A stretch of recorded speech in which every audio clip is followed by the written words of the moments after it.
Next point ఏంటంటే mock tests ఏవైతే ఇప్పుడు మీకు అవైలబుల్ ఉన్నాయో అందులో previous year topics, previous year questions అనేవి డెఫినెట్గా ఇంక్లూడ్ చేయబడతాయి. కాబట్టి ఎగ్జాంపుల్గా సెరిబెల్లమ్ అకాడమీ నీట్ పీజీ కోసం ఫ్రీగా మాక్ టెస్ట్లు అందిస్తుంది.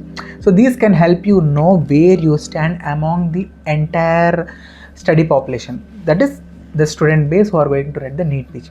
సో ది నీట్ మాక్ ఎగ్జామ్స్ని డెఫినెట్గా మీరు యూటిలైజ్ చేసుకోండి. దీనివల్ల మీరు ఎక్కడ స్టాండ్ అవుతున్నారు అనేది క్రిస్టల్ క్లియర్గా తెలుస్తుంది. అండ్ మోస్ట్ లైక్లీ ఇంచుమించుగా అదే ర్యాంక్ కూడా మీకు యాక్చువల్ నీట్ పీజీలో రావచ్చు. Next is sacrifice for success. Yes, మీకు పెద్ద పెద్ద డ్రీమ్స్ ఉన్నాయి, they are going to ask for big sacrifices.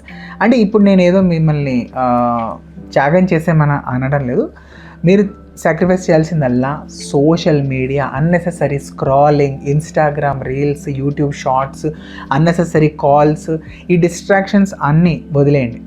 మీ లక్ష్యం నుండి మిమ్మల్ని దూరం చేసే దేనికైనా సరే 2 అక్షరాల సమాధానం చెప్పండి, నో.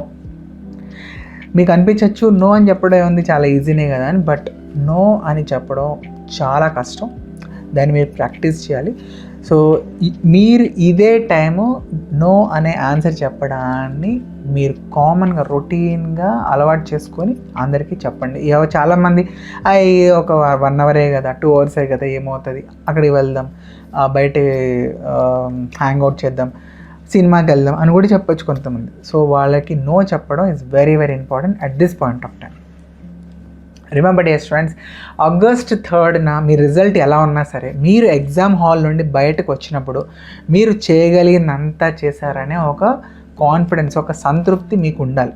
కష్టపడి చదువుతూ ఉండండి, accept the uncertainties and remember, ఇలా చేస్తే మీ సక్సెస్ని ఎవరు ఆపలేరు. Trust me, beyond the logic magic happens.